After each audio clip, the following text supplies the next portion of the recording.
اس کے اوپر کوئی ایسی بات چیت ہو کہ جی ہم نے الیکشن تو کسی صورت نہیں کرانے, آپ کچھ لے دے کر تو جناب مفاہمت کی طرف لے آئیں. لیکن ہوگا کیا اگر یہ پنجاب کے پی کے اسمبلی اور پنجاب اسمبلی بحال کرتے ہیں تو پنجاب اسمبلی میں نون لیگ پوری تیاری سے ہے کہ ہر حالت میں فوری طور پر پرویز الہی صاحب کے خلاف عدم اعتماد لائی جائے گی, اور اس کے بعد طور پر حلف لینے سے 1-2 دن کے اندر ہی وزارت اعلیٰ سے ہٹا کر پنجاب پر پھر ایک بار مسلم لیگ نون جو ہے وہ اپنی حکومت بنا لے گی, کیونکہ میاں نواز شریف صاحب کے بارے واضح طور پر کہا جا رہا ہے کہ ان کا یہ مطالبہ ہے کہ جب تک پنجاب میں نون لیگ کی حکومت نہیں ہوگی وہ پاکستان واپس نہیں آئیں گے, الیکشن کمپین کو نہیں سنبھالیں گے. تو اب آپ سینیریو سمجھیں کہ جی سپریم کورٹ کا فیصلہ بھی چیلنج ہو رہا ہے. سپریم کورٹ اگر تو اپنی پوری طاقت استعمال کرتا ہے تو اس میں یہ ہے کہ چیف الیکشن کمیشنر توہین عدالت کر کے ایک نیا الیکشن کمشنر اپوائنٹ کرنے کی بات ہو سکتی ہے. دوسری بات chief of justice of Pakistan کسی جج کو بھی شاید مقرر کر سکتے ہیں بطور چیف الیکشن کمشنر کہ جی یہ الیکشن فوری طور پر 90 دنوں میں کرائے جائیں. اس ساری صورتحال کے اندر سپریم کورٹ کو بہت بولڈ ڈیسیجنز لینے ہوں گے. پاکستان کی یہ ہے کہ سپریم کورٹ کی جو تاریخ ہے بدقسمتی سے وہ نظریہ ضرورت سے لپٹی ہوئی ہے.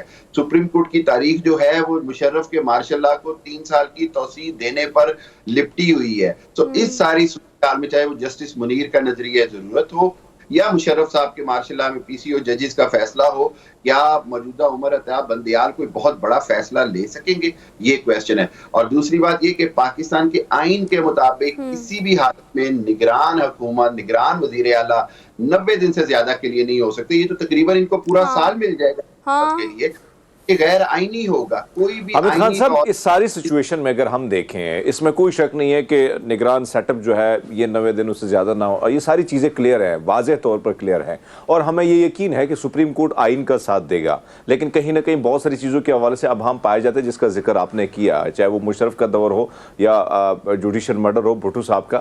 لیکن ایسے میں آپ سے جاننا چاہیں گے یہ تو بہت آسان نہیں ہو جائے گا کہ اگر یہ 2-3-4 جواز پیش کیے جائیں اور کوئی حکومت جو ہے وہ بیٹھی اور وہ کہے کہ میں نے آگے 10 سال بھی بیٹھنا ہے, تو یہ تو بڑا آسان ہو جائے گا. آنے والی جو نئی دوسری پارٹی ہوں گی, دوسری جماعتیں جب اقتدار میں آئیں گی, جب وہ اس قسم کی حرکتیں کریں گی تو آپ کو نہیں لگتا کہ آئین جو پہلے کئی دفعہ روندا گیا آپ سیاستدان جو ہیں اس کو روڑنے کے لیے کھڑے ہو گئے ہیں؟ حمید بہت اہم کویسچن ہے. 2 چیزیں سمجھیں آپ. پاکستان کی تاریخ میں جب بھی سیاستدانوں نے جمہوریت میں یا آئین کے ساتھ کسی بھی طرح سے کھیلنے کی کوشش کیا ہے تو اس کے نتیجے میں پھر میرے عزیز ہم وطنوں کے علاوہ کچھ نہیں آیا. پھر ہمیں 10 سے 11 سال جو ہے وہ ڈکٹیٹر مارشل لا شپ دیکھنا پڑی. دوسری بات یہ ہے دنیا کی تاریخ کو دیکھنا پڑے گا. ترکی میں کتنا بدترین زلزلہ آیا, 80-90 ہزار کے قریب لوگ چلے گئے, 2 کروڑ کے قریب لوگ بے گھر ہیں, اور 5 مئی کو وہاں الیکشن ہو رہا ہے پورے ملک میں. کہا جی ہم الیکشن کو 1 دن بھی آگے نہیں کریں گے. لبنان اور یمن میں خانہ جنگی کا یا امن و امان کا بہانہ بنا کر اس وقت کچھ نہیں تھا, انہوں نے حکومت نے الیکشن ڈیلے کی اور اس کا نتیجہ یہ کہ وہ ملک پچھلے 12 سال سے خانہ جنگی جھیل رہا ہے.